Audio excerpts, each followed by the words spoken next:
Dolce & Gabbana released their first scent, their first cologne or perfume for dogs this year called Fifi. Here's the thing, was it tested on animals? That's a great question, because it would be unethical not to test it on animals, really.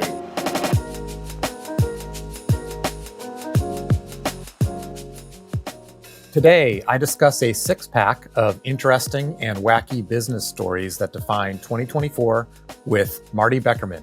Marty is the editor-in-chief of the Bee newsletter. It comes out twice a week for free. Sign up at business.com. And Marty and I cover the new dumb phone trend, Halloween merchandise selling out in March, the demise of Red Lobster, and other topics.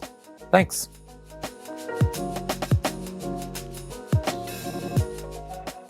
All right, today we're talking about 6 wacky business stories that really define 2024 with editor-in-chief of the Bee newsletter, Marty Beckerman. Marty, good to see you again. Thanks for coming back on the podcast.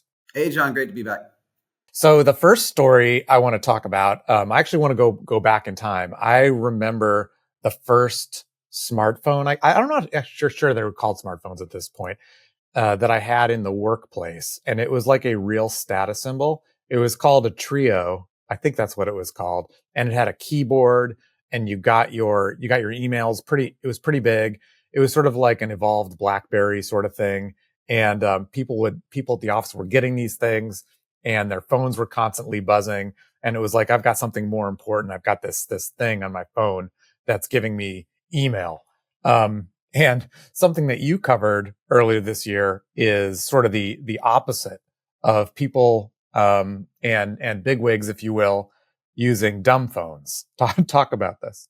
This is the new boss flex, according to the Wall Street Journal, that executives are ditching their iPhones and Androids and going back to like Y2K era dumb phones that don't get emails. They can't be reached all the time. They're not on Slack. They have some distance and some quiet.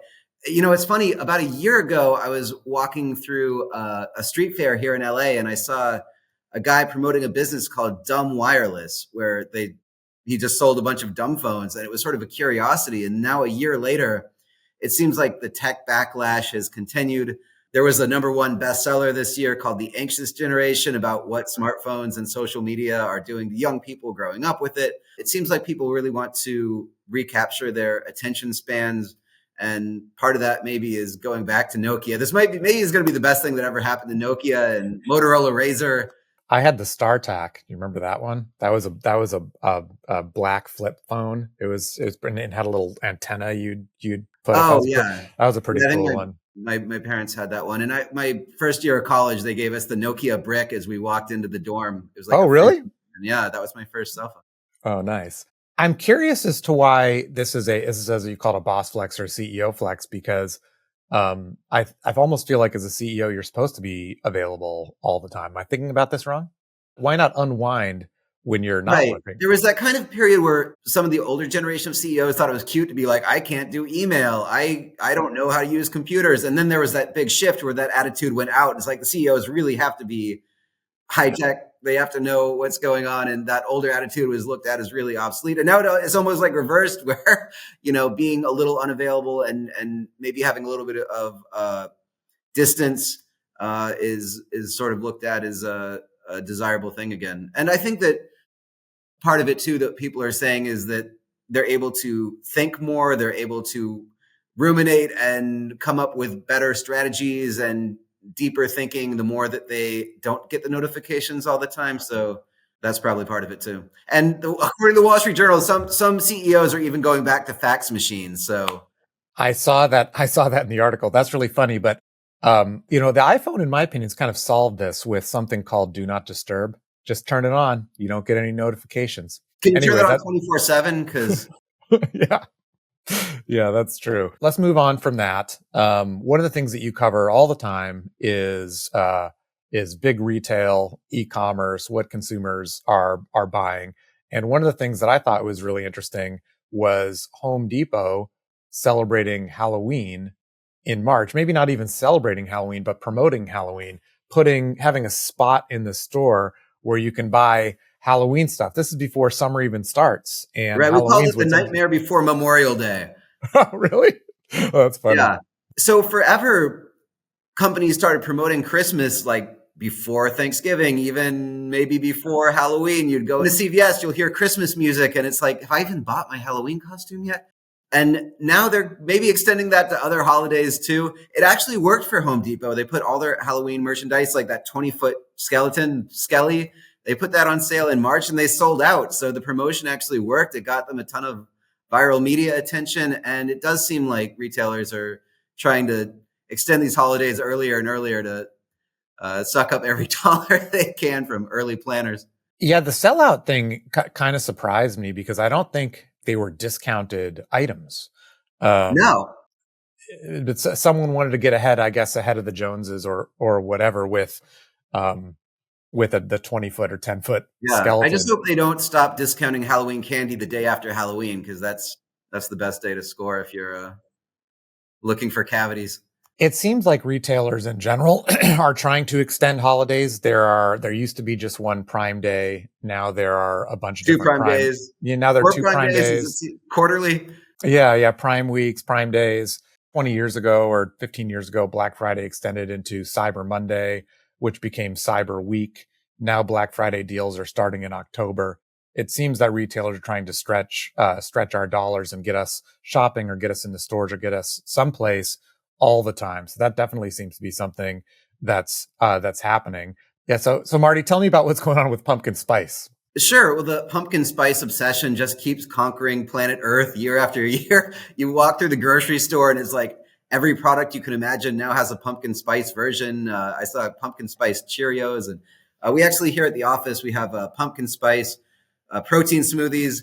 There's something. They're actually good until October 11th, 2025. So you can save it until next Halloween season. Pumpkin spice is actually a $511 million a year industry now. So it started, pumpkin spice has been around for a century, but the obsession really kicked off in the early aughts with Starbucks when they invented the pumpkin spice latte.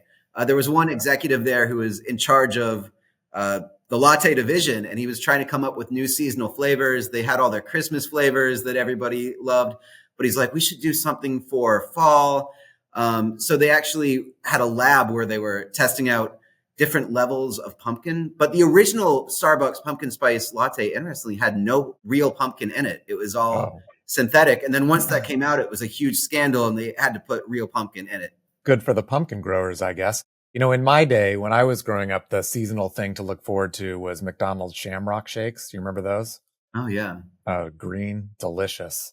So, Marty, what do you think all of this means or portends for return to office, hybrid, working at home over the next quarter and year? Yeah, well, the nuclear bomb that went off this year on this topic was Amazon requiring all employees to come back to the office 5 days a week next year, saying that there won't be any more hybrid, that you've got to be in Monday to Friday. And the CEO said he wants it to be like it was before COVID because there was better teamwork.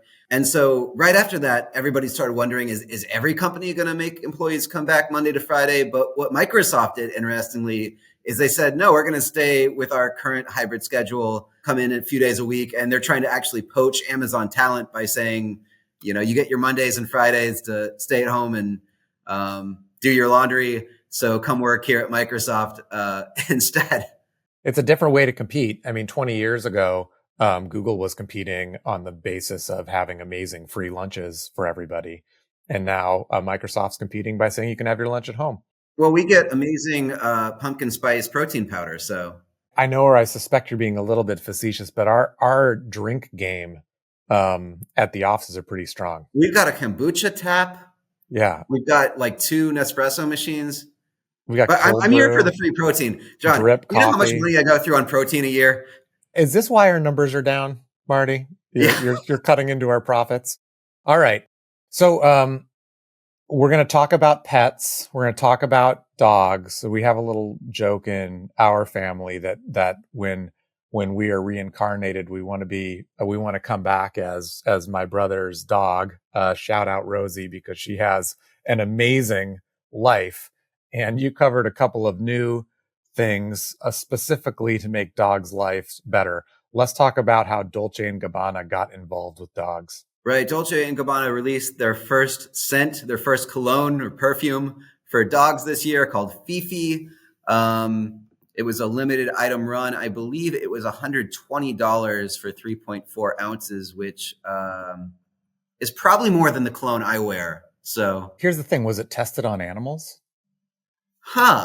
That's a great question, because it would be unethical not to test it on animals, really. Yeah, I don't know. It kind of puts them in a weird I'm spot. going to have to ask my vegan sister-in-law how she feels about that one. Also, dogs have a new way to fly. Yes, there's the first private airline for dogs. It's called Bark Air. It flies from New York to Los Angeles to London. So this is for dogs of the 1%.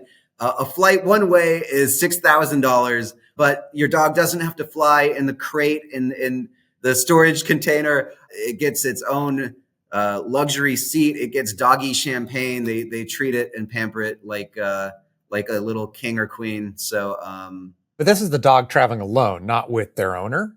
I think that you can travel in parties of up to 8 or so. So, if you want to travel with your dog in the seat, this is a little different than how people put the fake disability dog harnesses on. Have you seen this? Are you referring to therapy animals? People will just buy these things off Amazon that say disability dog, and they're not, the dogs aren't, but they want to take it to the grocery store, or they want to take it on the plane or whatever. So this is just maybe the more honest way to do it is to pay $6,000. All right, nice. That'll be your next expose. Yeah, hard-hitting journalism. Hard-hitting journalism. In the food world, you covered Red Lobster going bankrupt and maybe some of the reason for that. I used to go to Red Lobster for lunch back early in my career. I worked in California, and I treated myself to Red Lobster once a week. Why are they going downhill? Well, there's a lot of reasons behind it, but one of the big factors was they went all in on this all-you-can-eat unlimited shrimp promotion. I believe it was $20, all the shrimp that you could eat in one sitting. And the executives kind of underestimated the raw hunger of Americans and wound up shelling out a fortune on shellfish. It cost them millions and millions and millions of dollars. There was actually a Simpsons episode where Homer takes a restaurant up on their all-you-can-eat food deal and eats them out of business. So really, the Red Lobster executives probably should have watched more Simpsons to know how this would go. It wasn't death by 1,000 cuts. It was death by millions of crustaceans. You know, it seems like underestimating America's hunger is not a great business decision overall. Maybe this ties in a little bit to more 2024 trends where for a long time when interest rates were cheap, companies were kind of giving away a lot of stuff, subsidizing stuff. It was called the Millennial Lifestyle Subsidy. The Atlantic called it that, where Uber was running at a loss. So many of these apps were running at a loss to try to get market share. But now that interest rates are higher, you can't really do that. You actually do need to make more of a profit now. And Red Lobster was maybe going in on the loss leader strategy still, which is not perhaps a winner right now. Somewhat related story. About 15 years ago, I think, I went out to lunch with a McDonald's insider, I guess. And he was saying that McDonald's was considering shrimp on the menu. And when they were analyzing it, they realized that there are not enough shrimp in the world for McDonald's to have it on its menu. Just talks about the scale of different types of restaurants. Okay, the last story I want to talk about is you cover interesting businesses, and this is a business that sells sunlight. Can you explain? So it's a business called Reflect Orbital. I believe it was founded by an ex-SpaceX executive, so you would assume he knows what he's talking about. But the business plan sounds a little, pie in the sky, I guess you could say. They want to put mirrors in space that will reflect sunlight to any part of the Earth that a subscriber says, beam me sunlight. So even at night, they will send you a beam of light from space. It's all theoretical now. They're still raising money. They don't have the mirrors in space. But it seems like this is going to cause a lot of problems for homeowners associations. Do you have any info on how big the beam is? Like, can it beam my entire backyard? Is it a single ray of light? Any information on this? They're actually saying that it's more for charging solar panels than probably like reading a book. I don't think they can send it straight through your window necessarily, but maybe they can send it to the solar panels on your roof. Oh, that's interesting. Okay, so super eco. That's actually, you're turning me around on this business, Marty. I think I like it. Maybe we can get it on the ground floor. All right, right on. Marty, great to see you. Thanks as always for covering what you do on the B newsletter. Free Thanks so at much, business.com.